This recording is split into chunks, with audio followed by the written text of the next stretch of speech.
우리 그 어플의 목적은 이완이 최종적인 목적입니다. 해체까지는 못 가더라도. 그래서 이완의 핵심은 힘 빼기예요. 힘을 빼는 여러 가지 방식이 있습니다. 여러 가지 방식 중에 우리가 이제 기존에 명상 수련 단체에서 가장 많이 사용하는 것은 호흡이에요. 호흡을 편안하게 함으로써 힘을 뺀다 라고 하는데, 사실은 여기 호흡에 이제 좀 문제가 있습니다. 어떤 문제가 있냐면, 보통 전통적인 방식의 호흡법은 폐호흡이 아니에요. 이게 아니에요. 전통적인 방식의 호흡이라는 건 우주호흡이에요. 결국 이것을 통해서 우리가 가려고 하는 거는 뭐예요? 무아잖아요. 나라는 것이 인식되지 않는 단계까지 가는 거잖아요. 근데 호흡을 하게 되면, 이게 폐호흡에 머물게 되면 계속 뭐야? 부담이 폐로 오게 됩니다. 그래서 신체가 계속 느껴지게 돼요. 그래서 호흡은 제가 생각하기에는 수련이 깊어지면 따라오게 돼 있어요. 그런데 거꾸로 호흡에 집중을 하게 되면, 어느 순간에 호흡에 집중하게 되면 기운이 어떻게 돼요? 점점 위로 올라오게 돼요. 그래서 예전에 보면 뭐 여기 각 대학에서 이제 겨울에 하는 이제 그 겨울에 하는 그 뭐 산사 그 뭐야 템플 스테이 이런 거 하잖아요. 템플 스테이 하면 반드시 진행되는 게 이제 호흡법이거든요. 그럼 호흡을 하다가 이게 그냥 혼자 할 때는 저 별 문제가 없는데, 집단으로 막 호흡을 하다 보면 한두 사람의 기운이 위로 올라가지고 상기가 되기 시작하면 이게 쫙 퍼지거든요. 그러면 당해내지 못하는 사람은 갑자기 뭐야? 주화인마에 빠지게 돼요. 그래서 갑자기 뭐야? 그걸 뭐라 그러죠? 기병이라 그러죠. 무병처럼 갑자기 애가 기운이 항진돼 가지고 안 내려오게 돼요. 예전에 어떤 일이 있었냐면, 그 수련 단체 중에 80년대 초반에 막 유행하던 수련 단체가 있었어요. 그래서 막 뭐 무슨 선원 뭐 이렇게 해가지고 이제 막 유행을 했었는데, 여기에 많은 참여했던 사람들 중에 되게 많이 참여했던 사람들이 교사, 학교 선생님들이 참여를 했어요. 이분들이 가갖고 이제 이걸 체험을 한 거예요. 그리고 나서 학교에서 아이들이 대상으로 이제 했어요. 그래서 아이들이 대상으로 이걸 했는데, 그 중에 한 명이 갑자기 뭐야, 막 오바이트를 해가지고 쓰러지고 개거품을 물고 막 이래가지고 실려간 적이 있었거든요. 그래서 한때 되게 문제가 됐던 적이 있는데, 이게 이제 호흡에 대한 것들을 제대로 이해하지 못해서 이제 나타나는 거거든요. 그러니까 결국 호흡도 이게 목적이 아니라, 이거는 뭐예요? 충분히 이완을 시켜야 되는 게 목적이고, 그 다음에 이 이완의 핵심은 그냥 호흡이 아니라 우주호흡이다 라는 거예요. 그래서 제가 호흡을 무시하는 게 아니라, 호흡에 집중하는 것이 오히려 뭐야, 지금 단계에서는 문제가 될 수 있을 것 같아가지고, 나중에 이제 소주천 들어가게 되면 이때 이제 우주호흡을 같이 응용하면서 수련을 할 생각입니다.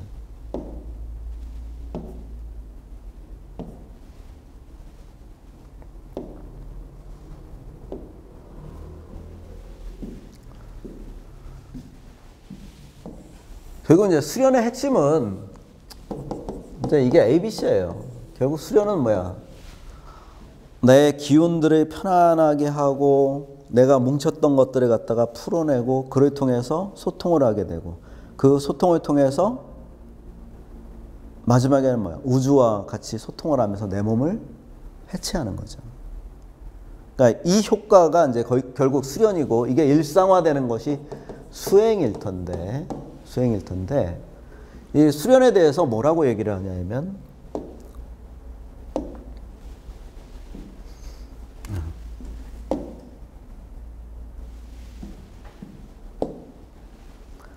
자, 기원전 2세기 후반 서북 인도를 지배하던 그리스 철학의 조예가 깊었던 그리스 출신의 지혜로운 왕 아난드로스 1세는 불교에 관심이 많아 당시 불교의 고승 나가세나를 궁중에 불러서 지혜의 토론을 제안하였다.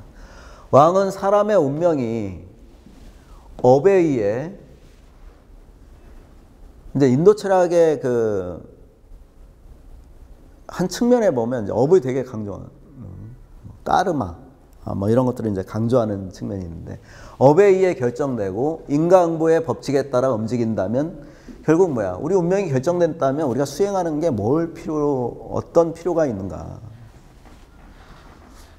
이제 이 질문은 사주 명리를 공부하시는 분들도 이제 맨 처음에 받는 거죠. 야, 내 운명이 결정이 돼 있는데 내가 명리를 공부한들 그게 무슨 소용이야? 이미 결정되어 있는 거 아니야? 그래서 이제 결정론의 입장을 가지고 있는 분들이 있는데, 수행이 무슨 소용이 있는가 하고 묻자 나가세나는 다음과 같이 대답한다.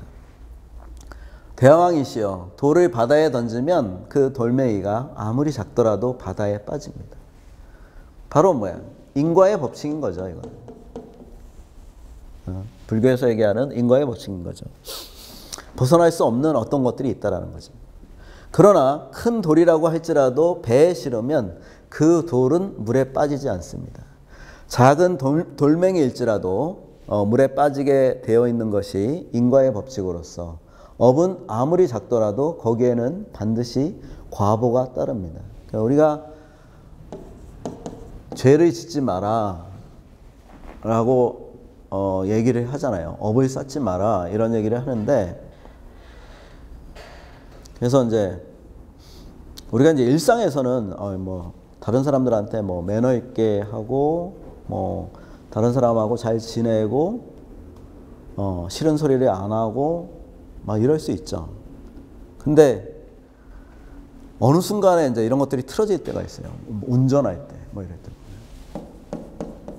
운전할 때. 갑자기 운전할 때는 운전에 온갖 신경이 집중이 되어 가지고 자기가 생각하는 이제 뭐 무의식의 그 어떤 영역이 드러나거든요. 앞에서 누가 딱 끼어들면 야 이 쌍 뭐 이러면서 이제 갑자기 뭐 이렇게 나타나죠. 그다음에 길을 쓰고 사실은 그렇게 빨리 가는 것도 아닌데 경쟁적으로 안에 끼어들기를 해 가지고 다른 사람하고 문제가 된다든지. 근데 이게 사실은 그 순간이 지나가면 이제 아무것도 아니다라고 생각을 할 수 있잖아요. 근데 그렇지 않아요. 그 순간이 지나가면서 우리가 잊어버리는 것은 이제 의식의 영역이죠. 그런데 저 무의식의 영역에서는 그 순간에 자기가 받았던 주고받은 상처, 눈빛 이런 것들을 갖다가 기억하고 있어요. 그래서 다른 사람들한테 운전을 할 때 누군가 막 끼어들기만 하면서 누군가가 자기를 질시하고 미워하고 이런 것들이 다 실금처럼 우리 삶이 다 연결이 되어 있기 때문에 그것들이 무의식의 저 깊은 영역에 다 저장이 됩니다.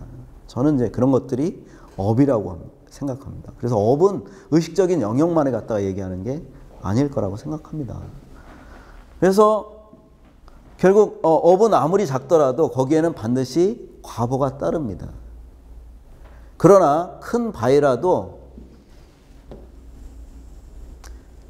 큰 배 위에 있으면 바다에 빠지지 않는 것처럼 과거에 저지른 업이 크더라도 현재 선행을 하고 열심히 수행을 하여 그 공덕이 크면, 그래서 이 공덕이라는 영역은 뭐냐면 결국 우리가 마음 깊은 곳, 내가 어찌하지 못하는 마음의 깊은 영역, 무의식의 영역일 거예요.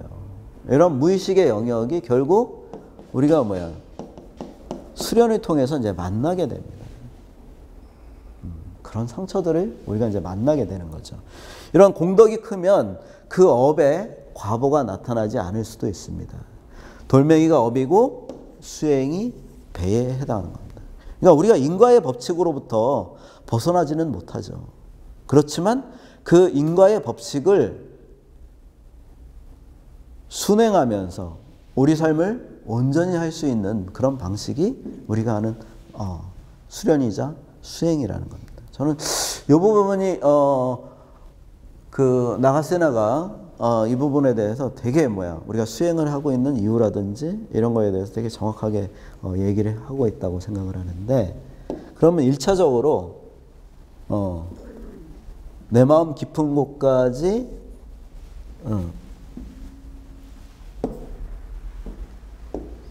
이제 들어가려면 어찌해야 되는가? 어찌해야 되는가? 일단 제일 중요한 건 이제 내가 갖고 있는 경계가, 딱딱한 경계가 풀어져야 되겠죠. 이제 그것이 이완입니다. 그래서 이완은 몸풀기부터 몸과 마음 두 가지가 다 풀어지는 거예요. 특히 마음이 풀어질 때, 몸이 풀어지면서 마음 같이 풀어지는데, 특히 마음이 풀어질 때 갑자기 하염없이 자기도 모르게 막 눈물이 나오는 경우들이 있습니다. 그거는 내가 딱 경직되었던 어떤 것들이 풀려나가면서 얼음이 녹듯이 그런 식으로 내 몸에서 단단하고 차가운 것, 나를 긴장하게 만드는 것, 이런 것들이 이제 풀려나가는 거죠. 그래서 이게 이제 첫 번째는 팔에 힘 빼기를 통해서 이제 처음에 힘을 꽉 줬다가 눈을 감고 한번 해볼까요? 자, 내 의념을 등 뒤 무한의 우주 공간으로 옮겨봅니다. 자, 천천히 미동하면서 내 의념을 척추 뒤 무한의 우주 공간으로 옮깁니다. 그 상태에서 손을 들어서 가슴 높이까지 올려보고 주먹을 꽉 쥐어봅니다. 점점 세게 칩니다. 이 상태에서 마음으로, 의념으로 주먹을 집중하면 주먹이 선명하게 인식이 됩니다. 자, 이 상태에서 천천히 몸을 미동하면서 힘을 풀어봅니다. 어깨 힘을 풀고 팔, 손목, 손바닥, 주먹에 힘을 풀어봅니다. 힘을 품과 동시에 손가락을 살짝 펴고 팔을 약간 내려봅니다. 그 상태에서 손에 힘을 빼고 마치 물고기가 물속을 유영하듯이 팔 전체와 손바닥, 주먹을 천천히 미동해 봅니다. 그것이 주변 우주와 한데 섞인다고 연상해 봅니다.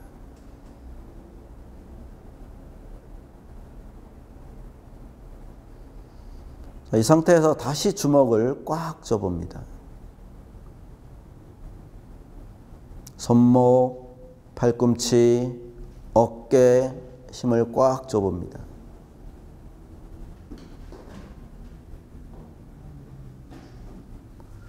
자, 눈을 뜨고 손을 내려봅니다. 자, 똑같은 주먹인데 내가 힘을 빼니까 이게 잘 인식이 안 되는데 힘을 꽉 주면 인식이 되죠. 다시 말해서 힘을 줬을 때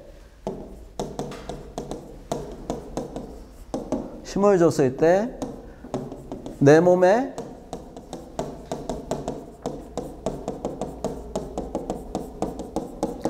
내 몸의 신체 경계선이 분명하게 나타납니다. 그러니까 내 몸의 신체 경계선이 분명히 나타나기 때문에 결국 뭐야?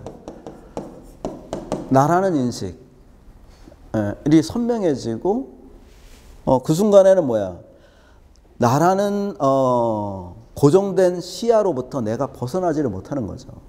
그러면 우리가 소통이라는 것이 그냥 말을 섞는다고 소통이 되는 게 아니죠. 우리가 진정한 소통이라는 건 뭐예요? 내가 소통되는 대상과 합의를 했을 때 소통이 이루어지는 거거든요. 그러니까 합의가 된다라는 건 뭐냐면 입장 바꿔 생각해봐. 이게 되게 어렵잖아요. 입장 바꿔 생각한다라는 게 결국 뭐예요? 내가 내 입장을 고수하고 있는 순간에는 입장 바꾼다라는 게 불가능하거든요. 결국 진정한 소통은 뭐야? 무아에서 가능해지는 거거든요. 그러니까 내가 나라고 생각하는 고정된 인식이라든지 고정된 경계가 소멸되었을 때 우리는 소통을 할 수 있는 거예요. 그러니까 결국 그것을 위해서 먼저 뭐예요? 힘을 빼주는 겁니다. 그러니까 이완이 사실은 되게 중요한 거죠. 그러니까 이완이 되면 제가 볼 때는 한 70%까지는 되는 것 같아요. 수련에서. 근데 이완이 안 되는 이유들이 있어요. 안 되는 이유들은 제일 크게는 일단 내가 이완을 갖다가 해본 적이 없어요. 나는 항상 긴장했고 경쟁을 해야 되고 그런 경쟁이 요즘에는 뭐야? 어린이집부터 시작이 됩니다. 이 경쟁의 논리가. 그럼 얘는 항상 긴장하면서 살아야 되는 거죠. 그래서 그러니까 저희 세대만 하더라도 상당히 축복받은 세대라는 생각이 들어요. 공부하라는 얘기도 안 듣고 뭐 네가 알아서 살아. 뭐 거의 뭐 이런 거의 방임 수준의 방목 수준으로 이제 살았는데 어설픈 이제 매니지먼트가 이제 시작이 되는 거죠. 야, 세상은 그렇게 사는 게 아니야. 세상이 얼마나 무서운 줄 알아? 네가 너를 지키기 위해서는 이를 악물어야 돼. 높이 나는 새가 멀리 보는 거야. 뭐 이러면서 이제 이게 시작이 되는 거죠. 이렇게 되니까 한 번도 뭐야? 그런 긴장으로부터 자기를 갖다가 놔본 적이 없는 거예요. 되게 이제 무서운 일인 거죠. 그래서 제 그 제자의 딸이 있는데 우리 제자는 얘를 갖다가 이제 방목을 시키고 싶은데 얘는 너무 공부를 하고 싶어 하는 거예요. 그래서 막 유치원에 들어가기 전에 이미 뭐야? 엄마한테 얘기해가지고 과외 붙여달라고. 애가 자발적으로. 그래서 선생님 저 어떻게 해요? 뭐 이러면서 저한테 막 그러더라고요. 제가 시킨 거 절대로 아니에요. 애는 무슨 생각으로 그런 얘기를 했을까요? 그 아이가 장에 민감한 거죠. 그렇게 형성되고 있는 우리 사회의 장을 얘가 받아들이는 거예요. 그 장 속에 얘는 그냥 반응을 하는 거죠. 그러니까 긴장을 한다라는 게 결국 이제 힘을 주는 거고 그 힘을 빼는 것이 되게 간단하면서도 정말 필요하고 중요한 겁니다.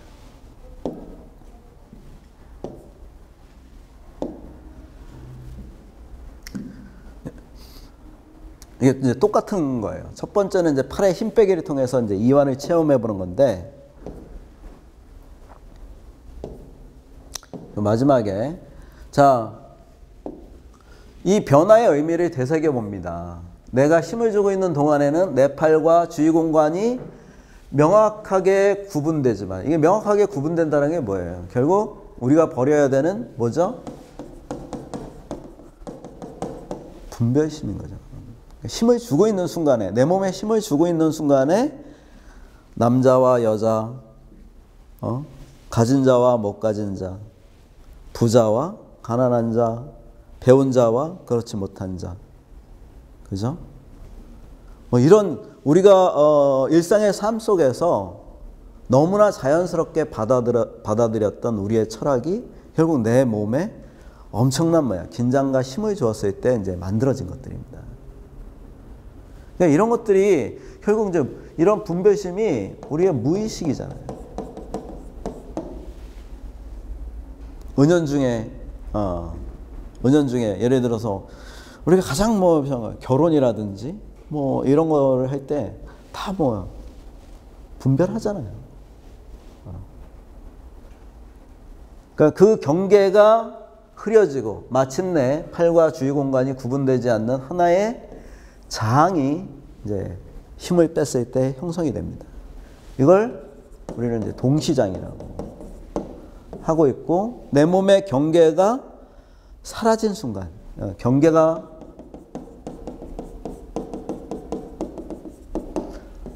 소멸된 순간, 완전히 이완이 돼서 경계가 소멸된 순간이 이제 해체입니다.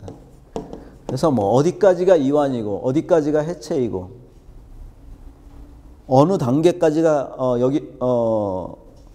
도의 어떤 단계고 이런 거 없어요. 결국 그 순간에 완전하게 해체도 되고 우주와 합일도 되고 이런 겁니다. 내 몸의 경계가 완전히 사라졌을 때, 그 경계가 사라지는 것은 충분히 이완이 되는 거죠. 힘을 충분히 빼줬을 때 공통의 장이 형성이 되고, 그 장 속에서 나와 너, 존엄한 것과 비천한 것, 이런 것들이 이제 구분이 되지 않는 그런 상태로 들어갔을 때 우리는 우주와 무한히 소통을 하고 그 에너지와 그 치유의 능력과 이런 것들을 충분히 얻을 수 있는 거죠. 이 상태가 결국 뭐예요?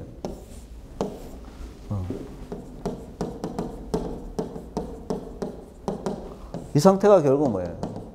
불교에서는 성불을 하는 겁니다. 자, 여기서 알 수 있는 것은 똑같은 외적 현상이지만 나의 의식이 긴장하고 이완하는 정도에 따라서 내 주먹을 바라보는 태도가 다르게 보인다는 겁니다. 그래서 팔과 주위 공간이 구분되지 않으면 이것이 하나의 이제 장으로 느껴지는 겁니다. 그랬을 때 이것을 둘러싸고 있는 기의 장이 이제 나타나게 되는 거죠. 그래서 이 장은 잘 활용하시면 될 것 같아요. 우리가 수련을 할 때 예를 들어서 척추라고 떠올리는 것보다 척추 장이라고 떠올리는 것이 훨씬 해체에 유리한 거죠. 이런 식으로 생각을 하시면 될 것 같고, 몸 전체에 걸친 수련도 이와 같이 이제 운용하는데, 내 몸과 우주 공간 사이에 기운이 조성되면서 결국 경계도 사라지는 겁니다. 완전하게. 그 상태에서 이완이 된 상태에서 이제 나머지가 되는 거죠. 근데 이제 이완이 안 될 때는 어떤 때냐면 이제 몸에 냉기가 이제 많이 차거나 몸의 흐름들이 안 좋고 이러면 그 순간에 기운이 소통이 되면서 그것이 딱 드러나게 됩니다. 저리든지 아프든지 고통이 오든지 이러면 그 순간이 아픕니다. 그래서 그렇게 아파오게 되면 신체가 다시 느껴지면서 경계가 다시 형성이 돼요. 특히 제일 많이 이제 내 몸이 충분히 이완되지 않은 상태를 갖다가 경험할 수 있는 가장 대표적인 것은 다리가 저려옵니다. 막 저려오고 아파오고 이럴 때. 예. 그래서 이제 이럴 때는 장을 떠올리거나 혹은 충분히 이제 조금 이따 이제 다음 시간에 할 건데, 내 몸을 갖다가 이제 미동하면서 신체 경계선을 희미하게 만들어가면서 그렇게 그것들을 극복을 합니다. 어쨌거나 내가 뭔가를 주도하려고 할 때 몸에 힘이 들어갑니다. 그죠? 힘이 안 들어갈 수가 없잖아요. 그래서 수련도 마찬가지예요. 내가 수련을 하는 게 아니라 우주에 맡겨야 됩니다. 그래서 제가 멘트를 하는 이유 중에 하나는 뭐냐면 제 멘트에 맡기라는 얘기거든요. 멘트에 맡기고 본인을 갖다가 놓아줘야 되거든요. 여전히 나라는 이게 아집을 갖다가 혹은 경계를 갖다가 딱 고수하고 있는 순간에는 이게 이제 안 풀리는 거죠. 안 풀릴 때 이제 나타나는 건 이제 끊임없는 상념들이 이제 나타나게 됩니다. 받아야 될 돈, 줘야 될 돈, 그 다음에 우리 애가 이번에 성적이 왜 이럴까? 혹시 남편이 눈빛이 이상한데?부터 시작해가지고 온갖 상념들이 그 순간에 이제 만들어지는 거죠. 그래서 그런 상념들을 해체하고 몸에 힘을 빼는 방식, 이런 것들을 우리가 어떻게 가져나갈 것인가. 이게 이제 저희가 수련하는 멘트 속에 이렇게 나름대로 제가 생각할 때는 나름대로 과학적으로 배치를 했다고 했는데 그러다 보니까 이제 사람들은 그렇게 얘기할 수 있어요. 아니 호흡만 할 때하고 너무 달라요. 너무 어려워요. 이렇게 얘기하는데 어떤 게 좋은지는 잘 모르겠어요. 본인들한테 맞는 대로 이제 여러분들이 선택을 하시면 될 텐데 아무튼 이완이 가장 기본적인 것이면서도 결국 마지막에도 이완이다. 자, 5분 쉬었다가 몸 풀도록 하겠습니다.